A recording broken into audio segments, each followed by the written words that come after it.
Sejumlah logistik pasukan Rusia terekam dihancurkan drone peledak Ukraina. Rekamannya beredar di Telegram pada Senin, 18 November 2024. Tampak drone menghantam truk yang membawa logistik di garis depan.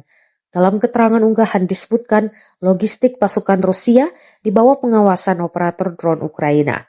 Untuk mempersulit kehidupan dan transportasi pasukan Rusia di garis depan wilayah Kharkiv, kami menabrak truk dan mobil dengan tenaga militer Rusia di dalamnya, tulis militer Kiev. Pasukan yang tidak sempat melompat hancur bersama sejumlah truk. Rekamannya pun kini telah menuai berbagai komentar dari warganet.